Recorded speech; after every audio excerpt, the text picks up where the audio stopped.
released from the vaults for a limited time. It's the St Canard Files, a Darkwing Duck podcast. I'm your host, Mike Russo, and... Tiffany Silverbraun. Yeah! Hey, Tiffany, what's up? Nothing much. So, you know what? Before we get into our comic today and talk about a piece of merchandise I just got, I thought it'd be fun if the listeners get to know you a little bit better. I mean, everybody knew what Will was into, besides Darkwing Duck, of course. He liked a lot of 80s and 90s movies, Transformers cartoon, sports, of course. We knew Stan liked Ghostbusters and Back to the Future, and of course, so did Bill. But what are you into, Tiffany? What kind of pop culture stuff, non-Darkwing, are you into? Yeah, so I'm really into horror. Everything horror.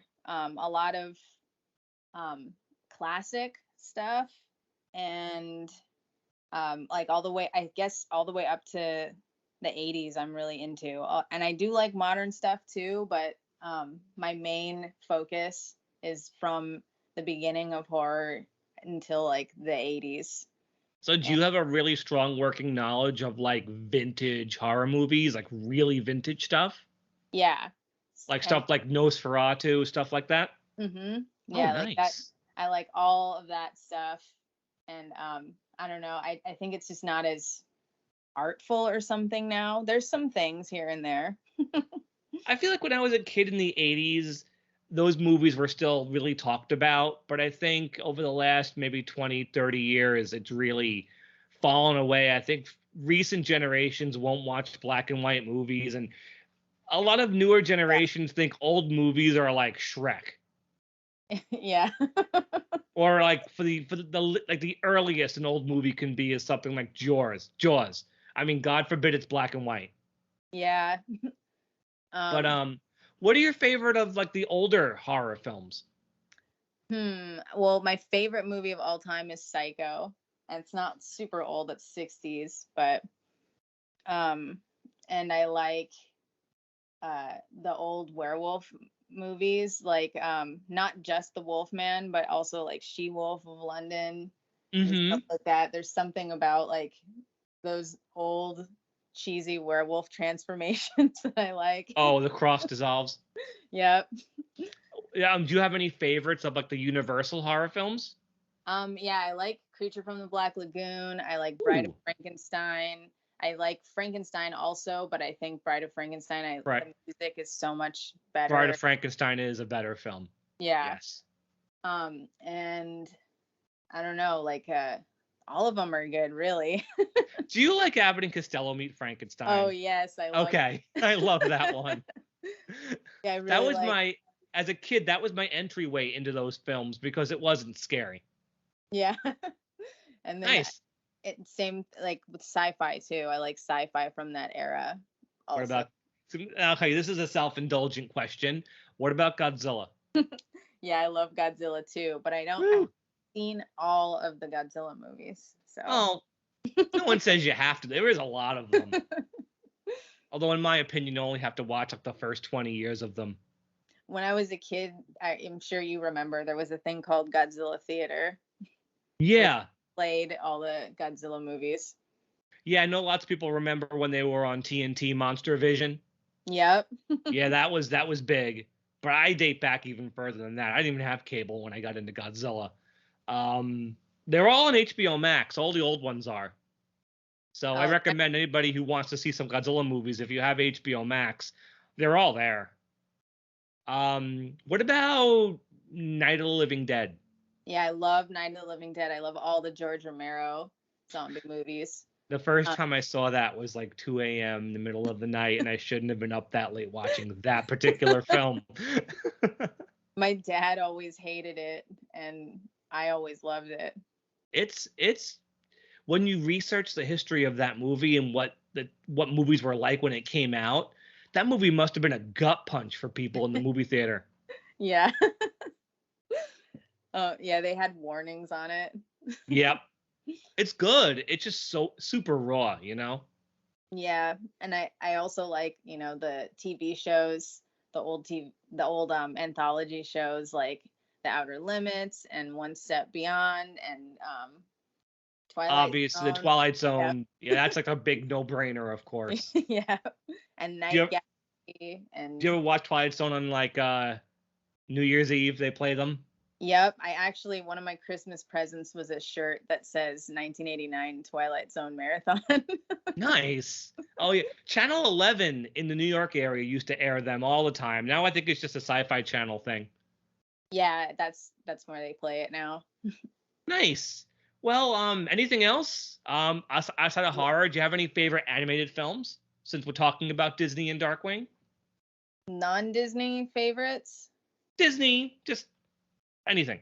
Well, my favorite Disney movie, or I guess I'll say two. My two favorite, or I'll say my top three, is Dumbo Ooh, I love that one. and Three Caballeros Ooh, I love that and, one too. and Fantasia. Seriously, how can you go wrong with a movie starring Donald Duck? Yep. Like, not just a movie starring Donald Duck, a movie starring Donald Duck done by the Disney studio in the 1940s. Yeah, and I feel like not enough people remember that one. Also one that's completely trippy as hell. Mm-hmm. Like, the music is great. It's so good. Like, if Saludos Amigos is just, hey, look at these quirky cultures, let's enjoy them. Three Caballeros is, well, I don't know what peyote is, but I might as well try it. Yeah, towards the end, it gets really crazy. It's my favorite anything that Donald Duck was ever in, ever. It's really fan. You pick some good ones, old ones too. Yeah. It's so nice to talk to someone who doesn't list movies like Aladdin and Lion King. As much as I love Aladdin, I prefer the older stuff. That and Pinocchio. Man, yeah. Pinocchio was something else. Just on an artistic level. Yeah, that's another one that was a little freaky for me as a kid, but I loved it. Oh, the donkey transformation? Yeah. That's hardcore. Everything at Pleasure Island was just so ominous. That is straight out horror movie. Out. Yeah. Like, and not to digress, because we definitely should move on, but I love how it starts as a funny sequence where he sprouts the ears and Pinocchio looks at his cigar and pushes the beer away, and then it gets more and more disturbing. Mm-hmm. Like, it builds and builds until it's a full-out horror sequence. Yeah. And it's really well done. They would never do that now. Yeah, a lot of things in that I don't think they would do. Well, Dumbo too, a drunken elephant with all those black crows. Yeah. Like, never again. I've not read, but I've looked at recent storybooks on Dumbo, like really recently published things. They cut the pink elephants and the crows out entirely. Aw. Those are the best parts. I know a lot of people have a problem with the crows, but I am half black myself, and I don't find anything offensive about the crows. Preach, Tiffany, preach. They're the good guys. They're the only good guys. Yeah, everyone's a jerk to Dumbo except for the crows. And of course Timothy, but that's different. These guys are the only guys that actually try to help him out. Mm-hmm. It's funny how so many people want to cry things are racist, but the people who they say it's racist against don't seem to have a problem with it. Yeah. So it's not to get on a soapbox again 2 weeks in a row. But let's move on. I got the Q-Figure Darkwing last week. I know some people are still waiting on it. You're waiting on yours, right? Yep. But I'm happy I got mine. It was an Amazon purchase. I like it more now that I have it, but it's still not up to the Negaduck standard. It's nice though. I think my problem with it are the eyes. If the eyes were painted a little bit different, I think he'd be just as good as Negaduck. Yeah. But otherwise it's nice. I like the gas gun. Like, it gives it a bit more personality than the Negaduck, who's not really doing much of anything. I feel like, Negaduck's better, but you just can't have Negaduck. Yeah. Like, you kind of need the Darkwing. I do wish there was something different about the base he's standing on. Like, it's the same gargoyle. I agree. I wish that was different. But since that would have just cost more money, I mean, the Darkwing obviously has a different mouth, and I think the cheeks are a tiny bit different. It's mainly just parts of the head. Otherwise, it's pretty much the same thing except for the gas gun. Isn't But I the think, cape flowing the same way? yeah, I think it's the exact same cape because Negaduck's holding his hat, not his cape. Yeah. But again, you got to have the Darkwing if you have the Negaduck. They do look really cool next to each other on a I'd say shelf, but I have mine up on my fridge. But whatever. Nice. But I hope you get yours soon so you can tell us what you think about it. I feel like these are some of the nicest products that have come out last year. Like, they're definitely nice centerpieces to a Darkwing Duck collection. Quantum Mechanics does some cool toys. So, moving on from that, I think it's time to talk about Boom Studios Darkwing Duck issue 3. Yay. The Duck Knight Returns, part 3. We have 3 covers again, covers A, B, and C, obviously. Quickly, let's start with cover A. You like this one. I'm not as hot on it, but describe cover 3A. 3A, The Negaduck one. Yeah. So it's Negaduck, and he is about to plunge some dynamite in like what looks like a junkyard. He's very stylized. Yeah, I love it. It's actually the wallpaper on my phone. Nice. This was drawn by Giorgio Cavazzano, and the colors were by your friend Jake Myler. Yeah. My problem with the cover of this issue, it doesn't represent what actually happens in the comic. At no point is Negaduck in the junkyard blowing things up. I find the covers of the first 4 issues don't really represent their contents too well. I feel like maybe they just painted a whole bunch of covers before the stories were done. I don't know if that's true, but going forward, starting with the next story arc, the covers correspond more directly. Mm-hmm. But it's still it's cool. I can see why you like it, and it's definitely a must for Negaduck fans. Cover B by an artist named Jose Macasokol. I'm sorry if I ruined that name. Jose Macasokol Jr. Is a Quackerjack cover, so I'm sure Will likes it. I'm not a fan of this one either, but are you? I don't have a problem with the art. It looks a little unfinished, like it's not shaded or something. This one's a bit more representative of what's in this issue. It's got Quackerjack and Mecha Banana Brain. I'm not feeling how he's drawn. I've seen better Quackerjacks. But what's interesting about the cover, it's got the toy teeth and Teddy from Days of Blunder in horizontal patterns across the background, which it's neat. And cover C was drawn by Amy Meberson, who worked on, I believe, the Muppet Show comics. That's a cover that looks like a newspaper. That's like a got wanted poster. Yeah. I find it interesting how Darkwing is spelt with a hyphen between dark and wing. Yeah. It says St. Canard News, Darkwing Duck. It says, "Oh villainy, let us risk our feathers. The night flapping terror with illustrations every month of his doing. Available at all retailers of books, periodicals, and assorted sundries." And it's Darkwing about to jump off a brick wall with lightning clouds behind him. Very dynamic. Clouds. And the moon behind him. Very dynamic. I don't have cover C, but it's a pretty cool one. I think it was like a limited edition cover though, so it doesn't have the Darkwing logo on it, any of that stuff. But we're done with the covers now. Let's get into what's going on.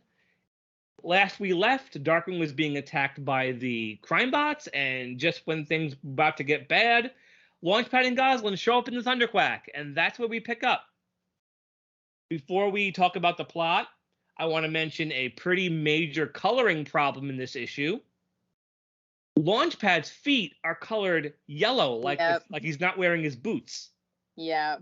Through the whole thing, not just in 1 or 2 panels, the whole issue.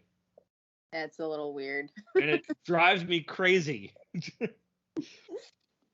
So what happens? So they fly away, and you get a really beautiful, huge panel of them being shot at by the Quackwerks robots. This comic is really good with double page spreads. Yeah. Really beautiful. And then you really get to see the tension between Darkwing and Launchpad because of Y- something that happened. Yeah, they're really upset at each other. They start to argue, but the way the argument's written, neither of them are really explaining what happened. Like they're cutting each other off. So Goslin stops them and says, I think you guys are forgetting who the real bad guy was that day. So the main highlight of this issue are two flashback sequences, both involving our favorite black, yellow, and red bad guy. So start with the first quote unquote incident, Tiffany. What is incident number one? You see these giant claws come. You hear the rumble, rumble, rumble. This must have happened, by the way, right after the fight with Megavolt, because Launchpad comes in with free coffee from Starducks. Yeah. Which I feel like maybe they gave Darkwing after he beat Megavolt from issue 1. Yeah. I mean, that makes sense, right?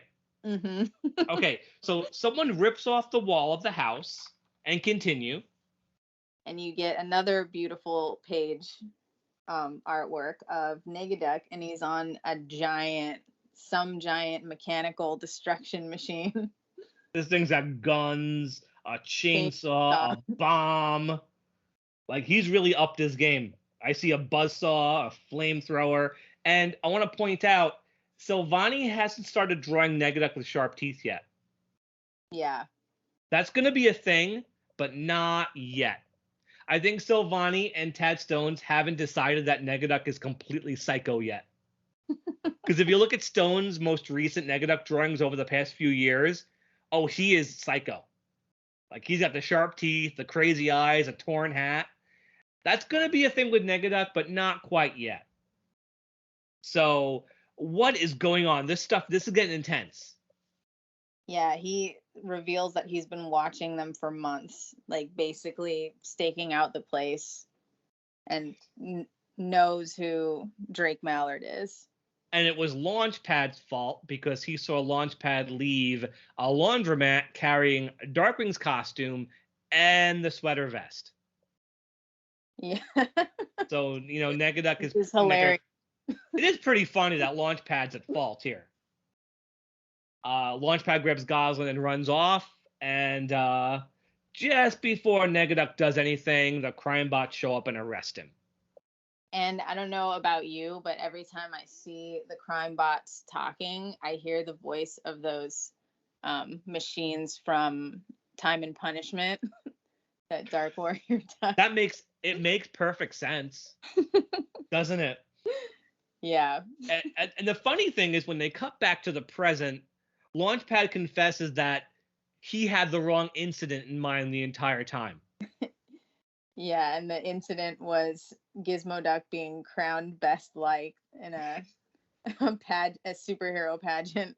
And if you look at the rest of the text, it says, "Judge, I'll be honest, this competition makes no sense." It's great, but we get our first Gizmoduck reference. It will absolutely not be our last. So Darkwing starts to do what Darkwing does, wallow in self-pity. We get a pretty big explanation that the show never gave us. Yeah. About why Drake Mallard had so much money and didn't need a job. Why didn't he need a job? Because he was getting paid a shush stipend. And you know what? That is the best possible answer. Yeah. Why wouldn't Shush be paying him? Yeah, it's perfect. But then he explains he stopped being Darkwing because of the Negaduck situation, enrolled Goslin in a very expensive school, and he gave up, and that's when he went to Quackwerks. And Goslin's not taking that crap, because Goslin doesn't take crap like that. And she tells him, you never say, let's get dangerous unless they find out where we live. And you never say, let's get dangerous unless we can't afford it. but that, that gets Darkwing going. It gets his spirit back. And then we get probably one of the most, so far, the most blatant Disney afternoon reference we've gotten yet. Yeah, I love it. What is the reference, Tiff? It's Launchpad thinking back on when he was trying to get another job as a pilot, and you see him with Gadget on his shoulder holding the Ranger plane. Is that what it's called? Yes, the Ranger plane. Yeah, holding the Ranger plane, and he says, "I can pilot this," and Gadget says, "No, you cannot." Okay. I'm gonna, as a crazy psycho Darkwing fan, if this was in the show, and I'm thinking musically, the music would have swelled and gotten really triumphant when Darkwing's jumping up and talking. But when it cuts to the Launchpad reference with Gadget, the music would have went wah wah wah wah. Totally. Because the music always deflates every heroic moment with a little wah wah on Darkwing Duck. And when I picture this, if it was actually done on the show, I picture that musical sting on this panel. Like, it's perfect. So, Fearsome 5 time, at least Fearsome 4 at least, they've beaten up the crime bots. Liquidator is not talking like himself again. Yeah. Basically just talking like a normal person. But then Darkwing flies overhead in the Thunderquack. And that really charges our bad guys. And that's when Liquidator has a great line, which I said before, released from the vaults for a limited time. Yeah, that's great. And Megavolt, who is still really pissy in this story, he's always mad. He said, "Where has he been? I bet he had a crappy office job the entire time." When this went to Joe for the Definitively Dangerous, Disney made them take out the word crappy. Oh, weird. Which I get. They wouldn't say it on the show. Yeah, I guess so. They wouldn't. Doesn't really work. So what does Quackerjack do next? He jumps into his crazy Quackerjack car, pushes a button, it straps Megavolt down, assuming it's taking his electricity to power something, and turn it into a jet, basically. Yeah, and wings sprout out, and it's a Quackerjack jet, which I kind of think is cooler than the Negaduck one. Yeah, that is pretty cool. He says, now, Quackerjack says, "My favorite toy was taken from me. Now I get to take it back." What do you think he's referring to? Darkwing? Obviously not. Obviously, Mr. Banana Brain. But why would he get to take it back? I don't get this dialogue. Forget the crime bots. Forget Quackwerks. My favorite toy was taken from me. Now I get to take it back. I'm not quite sure what he's referring to. There is so much cryptic dialogue in the Boom's issues. I swear. So anyway, Quackerjack and the guys start fighting Darkwing, Launchpad, and Goslin. They throw one of Bushroot's prized turnips at the Thunderquack. And Launchpad shows off some crazy piloting skills. Yeah, and I have to say, like, usually in comic books, I'm not like a fan of action sequences when they really try to do it, because it just doesn't really work in a comic book. There's some things here and there that work, but this is like done really well. What I love is the panel of the Thunderquack, Quackerjack ship, and all the crime bots buzzing between buildings. Yeah. This would have been pretty cool, like in animated form. It would have been really neat. So, so we cut over to Honker. We don't get much of Honker. We just this one scene. And the voice who's talking to Honker, who we find out who it is very shortly, wants Honker to say a word on the screen. But it's every word in the English language. Yeah, the first word he says is aardvark. How can defending justice be aardvark? Yeah, I have to assume is a Star is Scorn reference. Hard work. I still think every time I hear hard work, still to this day, I think aardvark. I don't want to turn into car parks. Still, how can defending justice be aardvark? Or I have only one word to say to you. Aardvark. And they keep cutting to a top secret box with a lock on it. We don't, like, obviously in hindsight, we know what's happening here. We've read issue 4. But for a first timer, we don't know what the heck's going on here. Yeah, like you said, if it was animated, it'd definitely be given away by the voice. Yeah, but there's nothing in the writing that makes you know who this is. And this voice, whoever this is, sees the Thunderquack in a monitor, realizes, oh, hey, I thought I crushed his spirits. I thought I made him irrelevant. I have more important things to do. So he dumps Honker into a hole in the ground, tells him to go home, and gets ready to greet Darkwing Duck, whoever this person is. So what's going on with our little plane fight over here? So they all of a sudden see that it's raining and see that it's Liquidator causing it, and Darkwing asks Launchpad if he can get through it, and they see that the crime bots have made a giant energy triangle in the sky. Something like that, yeah. And they fly through, and both the Thunderquack and the Quackerjack plane get electrocuted and zapped, and Quackerjack has a flashback. So, a flashback whose setting clearly is inspired by the opening scene of Life in Negaverse and everything. Yeah, sure. One of the greatest scenes in Darkwing Duck history from an animation standpoint. But anyway, it's same as in the episode. He's got his loot. He's saying, guys, see ya. I got something else to do. And Quackerjack wants to know what's up. Why? You're a portion of the loot's unbalanced. What's going on? And what bomb does Negaduck drop on Quackerjack? That he knows Darkwing's secret identity. And what does Quackerjack do? He freaks out and begs him to let him know what it is. Yeah, but Negaduck not only insults Quackerjack, but he tears Banana Brain to pieces. So now we know what happened to him. Super harsh. That is really harsh. That drawing of Quackerjack on his knees mourning his doll is beautiful. Like, every drawing in this flashback is really, really nice. Yeah. I find what's interesting, Silvani, when he draws modern Quackerjack, draws him with a bit of an edge. But in this flashback, Quackerjack is straight out right from the show. Like, super goofy, giant teeth, very silly looking, but modern Quackerjack is a lot angrier. I like the distinction there. Yeah.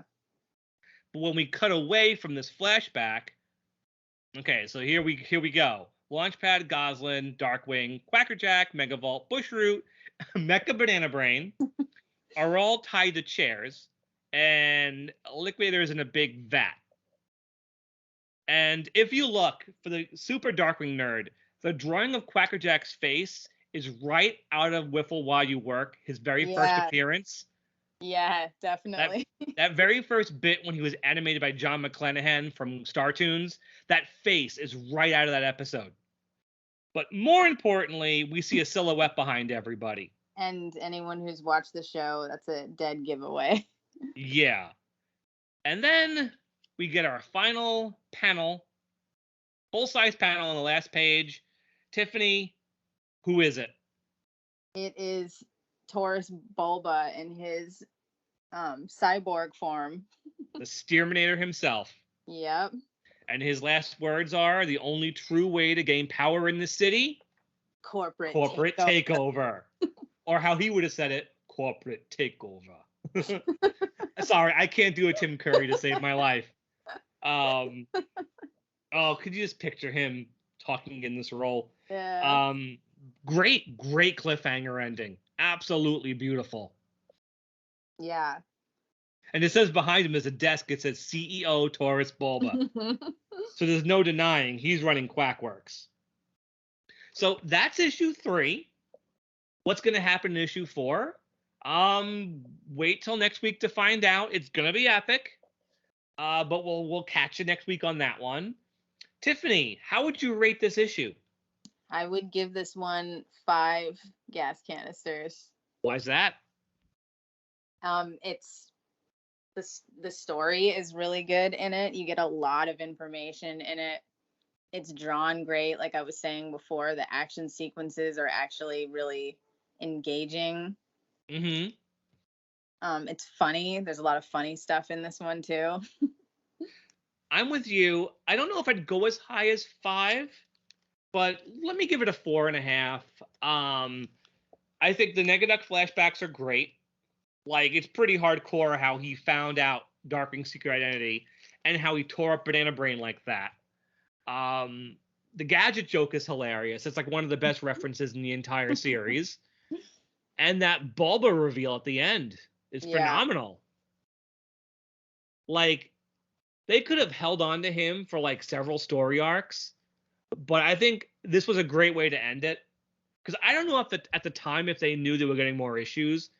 By the time issue 2 came out, they knew, but when they first wrote it, maybe they didn't. So if this is all we ever got, these 4 issues, we're leading into something amazing regardless. And the art is great. Like some beautiful drawings. Like Silvani's just home run after home run after home run. Except for the Launchpad feet, which isn't his fault. That's not his fault. That's his colorist. I think it's only this issue though. I think they fixed it on Definitively Dangerous. One day I hope you get a hold of a copy of that. I know they're expensive though. You gotta get it. So that's issue 3 over and done. Next week we'll have issue 4. Tiffany, do you have anything you want to plug or any shout outs tonight? I, as usual, my Instagram is at Tiffany Silverbraun and at Regurgitating Gertie. I'm on YouTube at Radioact Tiffany. And yeah, that's it. I want to give a shout out to someone who's guested on this podcast a few times. I want to say hi to Andrew Wallace. Hi, Andrew. I hope you're still listening. I haven't heard from you in a while. But Andrew is an example of a younger Darkwing fan who is truly passionate about all the minutia of this show and is really intelligent beyond his years. It's been a joy to like be his friend and have him on the show. And the reason why I mention him, we met him when he was 13, 14, I think. And Will told me today he talked to Andrew, and Andrew's driving. Wow. So congratulations, Andrew. You're growing up, man. It's, I hope all is well. I hope Dad is good. And thank you for being on the podcast. If you ever want to come back, let us know. But yeah, that's my shout out. I figured, I want to say hi to Andrew again. It's been a while. And until next time, we are the St. Canard Files, a Darkwing Duck podcast. You can find us on all podcast apps, Stitcher, Spotify, Google, iTunes, Facebook, Pandora, iHeartRadio, Radio Public, and Pocket Cast. Also, you can just, if you want to watch it on YouTube, we're there as well. You want to hear a little bit about the comics creation from James Silvani and Aaron Sparrow, go check out Will's virtual panel from 2 summers ago. It's definitely worth watching. It really, really is. He worked hard on that. Just put aside 2 hours of your day, or spread it up, break it up a bit. And Tiffany, anything else you want to say before we go? That's it. That's it, right? Okay. Well, until next week, folks, everybody stay dangerous. Bye. Take care, everyone.